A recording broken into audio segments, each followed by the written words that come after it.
Bueno, entonces muy buenos días a todos. Agradezco a cada uno de los que están conectados el día de hoy en la charla mayor del módulo de cirugía de hombro y codo. Mi nombre es Jorge Hernán Valencia Pino, residente de ortopedia y traumatología de la Universidad de CES, y hoy vamos a estar hablando entonces de capsulografias abiertas para inestabilidad anteroinferior glenohumeral. Los objetivos que me tracé para esta charla son definir los fundamentos clínicos y anatómicos de la inestabilidad anteroinferior del hombro, incluyendo los mecanismos, los factores predisponentes y todos los patrones de presentación en relación a ella, identificar y explicar los principales conceptos biomecánicos que determinan la estabilidad, revisar las opciones quirúrgicas disponibles para el manejo de la inestabilidad anteroinferior y las indicaciones quirúrgicas de cada una, pero en sí comparar el detalle de las principales técnicas abiertas de capsulorrafia, Neer, Rogut, Madsen y Bankart. Es importante al momento de hablar un poquito acerca de este tema, arrancar recordando que el hombro es una articulación muy móvil, y que por eso mismo también está propensa a sufrir en mayor grado luxaciones y por ende inestabilidades. La estabilidad depende de muchos factores, principalmente los anatómicos, que vamos a tener dos grupos, los dinámicos y los estáticos, y que cuando ocurren esas luxaciones se van a acompañar directamente de alguna alteración de esos tejidos blandos que van a ir debilitando y que ponen en riesgo la estabilidad. La presentación clínica más común que tenemos de las inestabilidades de hombro son la anterior principalmente, seguido por la posterior y luego por las multidireccionales. Los síntomas que se presentan ante esta entidad son bastante debilitantes, por lo cual ante el dolor excesivo, las limitaciones funcionales y la pérdida de la movilidad a largo plazo, se tiene que tener una agudeza clínica y orientar el tratamiento de acuerdo a cada una de ellas. Las opciones que nosotros tenemos para manejarla van a variar de acuerdo a diferentes factores, y vamos a tener que principalmente la artroscopia está abarcando casi que la totalidad de las intervenciones hoy en día, pero que hay unas indicaciones abiertas y que en algunos casos mejoran esos resultados, principalmente cuando tenemos poblaciones de riesgo. Y ahí es donde las técnicas abiertas se destacan o se muestran como superiores. Esa luxación glenohumeral es mucho más común cuando se presenta de forma anteroinferior, con un 98% de la totalidad de las luxaciones de hombro. Tiene en un estudio hecho por el doctor Jovelius una incidencia anual de 12 o de 24 por cada 100.000 habitantes, y que en los pacientes deportistas de alto impacto esa incidencia se puede duplicar. La prevalencia es mucho mayor en hombres jóvenes entre los 15 y los 30 años que desarrollen deportes de alto impacto, y esto se conoce como el punto crítico. De ahí que diferentes estudios hayan sacado el riesgo de recurrencia tras la primera luxación y digan que los pacientes menores de 20 años tienen hasta un 90% de riesgo de recurrencia de la entidad. Y de ahí en adelante, a medida que van pasando los años, esa recurrencia va disminuyendo. Lo explican principalmente por la pérdida de la laxitud capsular, y porque a medida que van pasando los años también esa demanda física va disminuyendo. Hay unos factores que no se nos pueden olvidar y que implican un riesgo alto para el desarrollo de la recurrencia o de la cronicidad de estos eventos, y es principalmente todos los pacientes jóvenes con algún grado de hiperlaxitud, que tengan deportes o que practiquen deportes de contacto y que tengan defectos glenoideos de más del 13%, o que presenten lesiones enganchantes. Recordando entonces un poquito de la anatomía y a grosso modo quiero decir que el hombro tiene unos estabilizadores estáticos y unos estabilizadores dinámicos. Dentro de esos estabilizadores estáticos tenemos estructuras óseas que no son las que más estabilidad le van a generar a la articulación per se, pero que diferentes estudios biomecánicos le asignan hasta un 25% de la estabilidad. La cápsula, el labrum, el cartílago, son también estabilizadores estáticos y aquí se aumenta en gran medida ese contacto que va a tener la articulación porque ellos se extienden y van a generar una profundidad para poder aumentar ese contacto glenumeral y mantienen una presión negativa que ayuda a que esa articulación se mantenga centrada. También tenemos el intervalo de los rotadores, que es ese espacio anterosuperior que se genera entre el supra y el subescapular, y algunos estudios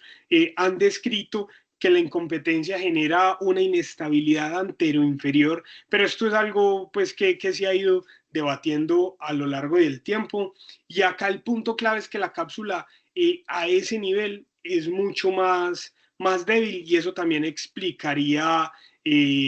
su inestabilidad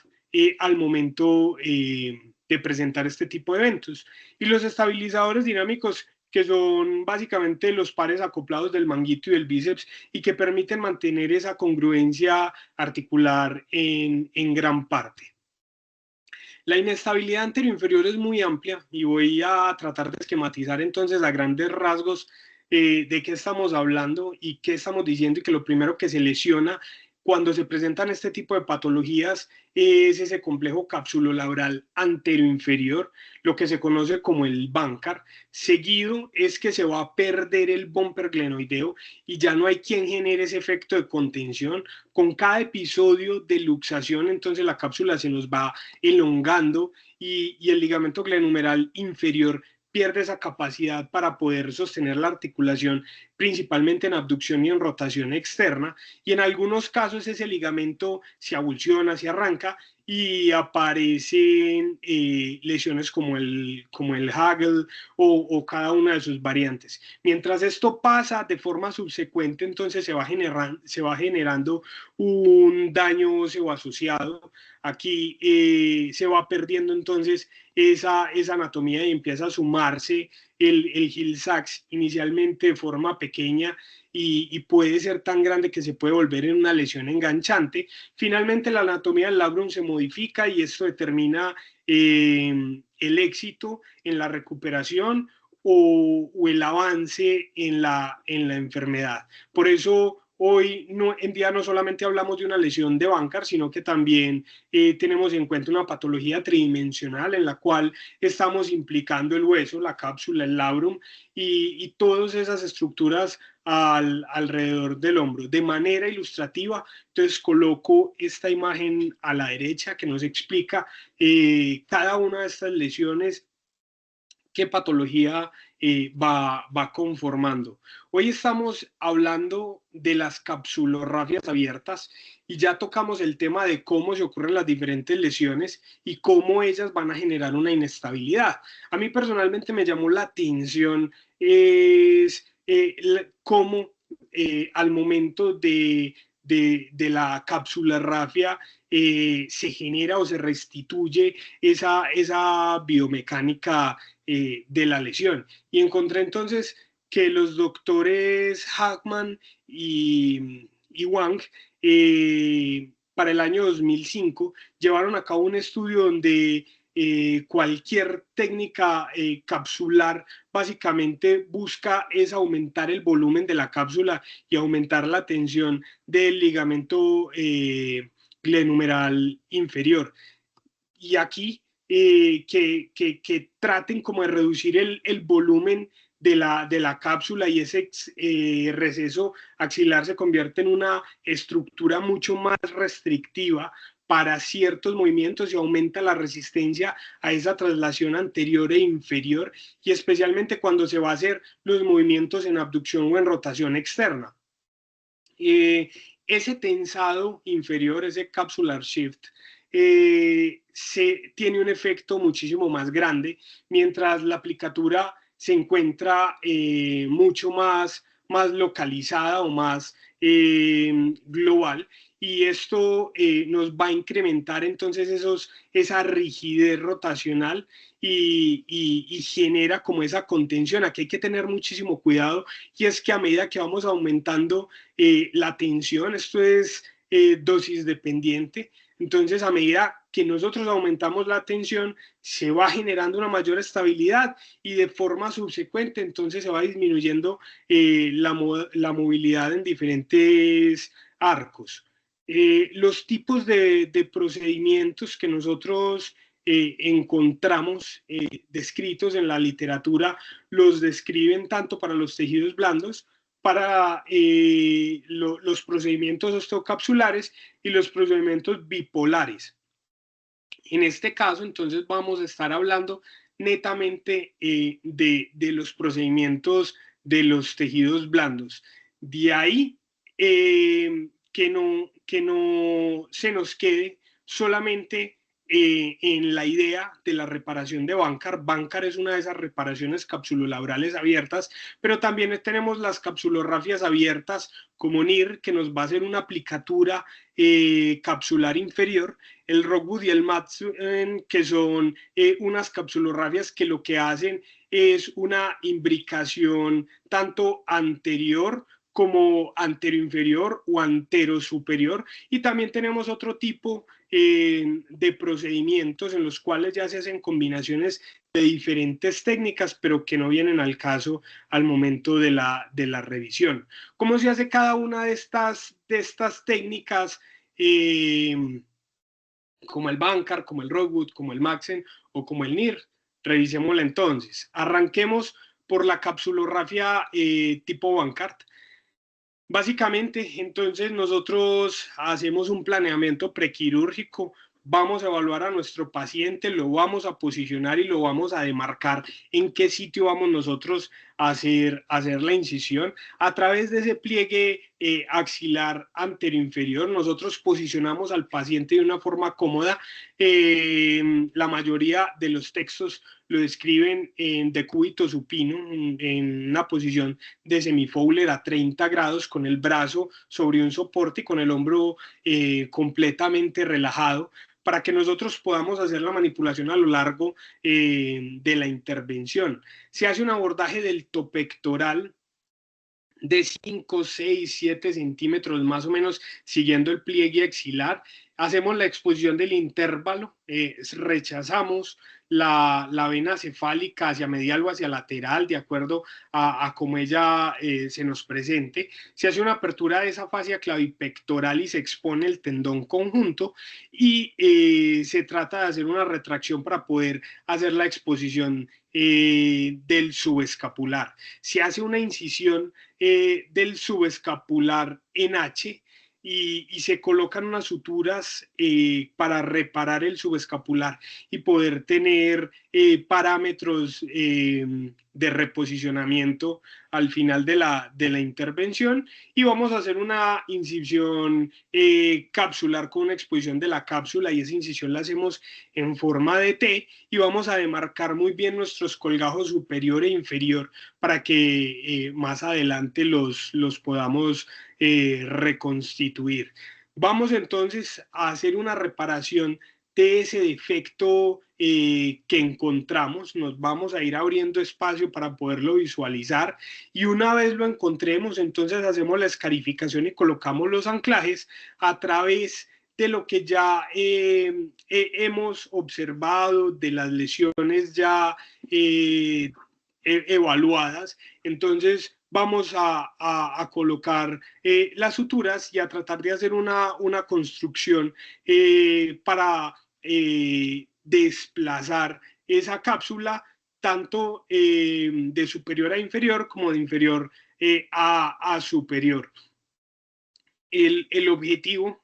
con esto básicamente es reducir ese volumen capsular y limitar muchísimo esa insuficiencia en la contención glenumeral. Por último, entonces vamos a hacer la reparación del subescapular y vamos a ir haciendo el cierre por planos. Es muy importante tener cada uno de estos pasos en cuenta, ya que vamos a ver que en las otras técnicas, en algunos se pueden repetir diferentes pasos. Las ventajas entonces que nos ofrece la técnica de Rockwood es que tiene una fácil instalación y un posicionamiento del paciente. Nosotros tenemos acceso a los diferentes defectos bipolares que vamos encontrando, hacemos una identificación y a través de esa identificación inmediatamente se instaura el tratamiento y se hace una aplicación capsular muy potente con el fin de poder disminuir el espacio y generar una estabilidad significativa. Las desventajas es que la incisión es grande, que hay que hacer una disrupción del subescapular, que tiene dificultades para evaluar otro tipo de lesiones como las lesiones LAP y que tiene restricciones posoperatorias para el rango de movimiento, principalmente para la rotación externa, y que se pierde y la pérdida potencial de diferentes arcos. El paciente ideal fue descrito por Michael Mancini y hablaba de pacientes atletas eh, eh, jóvenes principalmente, que tengan actividades de contacto sin pérdida ósea crítica y con una cápsula redundante y una alta demanda funcional, donde la prioridad de este paciente es obtener lo más pronto posible una estabilidad capsular y disminuir el riesgo de recurrencia.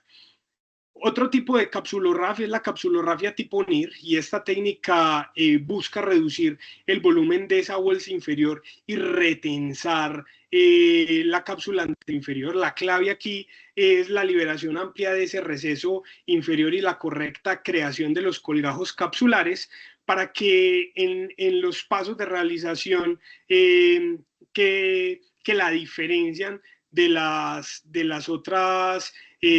técnicas es que aquí principalmente estamos haciendo una aplicación de ese o un retensado de esa cápsula inferior y que ese retensado capsular se va a hacer con el brazo principalmente en una elevación de 10 grados, una aducción aproximadamente de 20 grados y una rotación externa de 45. Se tiene en cuenta cada uno de los colgajos superior e inferior y que el inferior se va a tratar de trasladar con mayor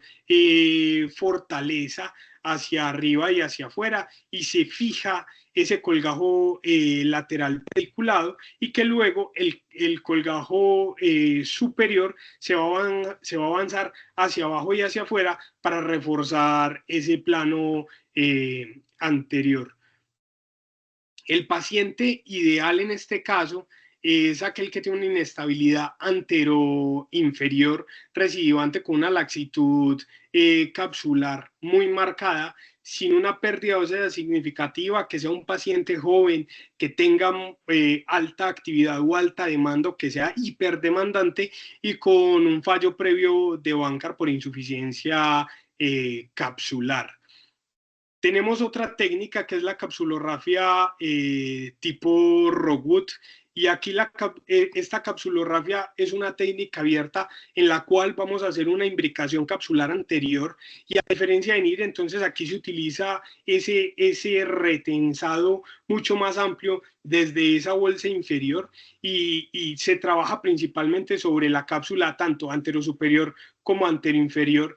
mediante unas plicaturas sobrepuestas. Lo describe en el libro de Rockwood y Madsen, lo describen como pants over best y dice básicamente es que se trata de acortar y de tensar esa cápsula y aquí se incide el subescapular en sentido de sus fibras, no de forma longitudinal, en la unión de ese tercio medio y el tercio inferior del tendón para poder hacer una reparación mucho más anatómica y tener un tensado que restaure esa estabilidad en los casos seleccionados. El cierre es anatómico del subescapular al momento de hacer el cierre. El paciente ideal, entonces estamos hablando de un paciente que tenga una inestabilidad recurrente sin una pérdida ósea, con una lesión capsular anterior predominante, que sea un paciente activo, joven, que haga actividades de alto impacto y en el cual nosotros queramos hacer una reconstrucción anatómica y que retorne lo más rápido posible a sus actividades deportivas. También tenemos la capsulorrafia tipo Madsen, que es una técnica abierta que nos ayuda también como para poder reforzar esa cápsula anterior mediante pliegues, mediante retensado capsular, sin crear tanta tensión como la técnica de NIR. Es muy útil probablemente cuando nos estemos acercando a esos pacientes con inestabilidades anteroinferiores principalmente, y aquí ya vamos entonces nosotros a hacer una incisión a través del subescapular, pero de forma subsecuente vamos a hacer la reparación del mismo. El paciente ideal es ese que tiene una inestabilidad anterior recurrente con una laxitud moderada, a diferencia del Rockwood, donde el anterior tenía una inestabilidad menor. Aquí ya estamos prestándole o estamos generando una aplicatura para los pacientes que tienen esas lesiones moderadas, sin redundancia inferior marcada, sin defecto glenoideo y que necesite una estabilidad, pero se quiera preservar la rotación externa, principalmente en los atletas que practican deportes por encima de la cabeza. Tenemos dentro de la charla, queremos evaluar cuáles son las indicaciones que tenemos para la realización de cada una de las técnicas según la evidencia actual, y encontré entonces este artículo del doctor Parinklan del año 2024, en el cual se marcan las indicaciones modernas para esas capsulorrafias abiertas. Ya no se usa como técnica de primera línea en todos los casos, pero sigue siendo la mejor opción, principalmente para atletas que tienen contacto o tienen colisiones marcadas, que tienen actividades que les exijan muchísimo esa articulación glenumeral, que tengan una laxitud marcada y que no tengan asociada una pérdida ósea significativa. La clave es que el abordaje abierto nos va a permitir un mayor control del volumen capsular y una reparación mucho más firme de ese ligamento glenumeral inferior, lo que produce una tasa de recidiva en poblaciones principalmente de alto riesgo. Para el año 2023, el doctor Mohammad saca este estudio que refuerza todos los procedimientos abiertos, diciendo que son fundamentales en un grupo muy específico de pacientes, principalmente los pacientes atletas que tienen actividades de contacto que ya han fallado ante las reparaciones artroscópicas previas, que tienen una laxitud capsular marcada, y casos donde se necesita manipular directamente la cápsula para poder tener una estabilidad real. La evidencia muestra que el Bankart abierto y los retensados capsulares ofrecen menor recurrencia y mayor estabilidad en poblaciones de alto riesgo, y no es una técnica echada al olvido como se tenía previamente, hace un par de años atrás, sino que es una técnica selectiva, todavía muy vigente, principalmente cuando la artroscopia no nos da la seguridad de poder hacer estas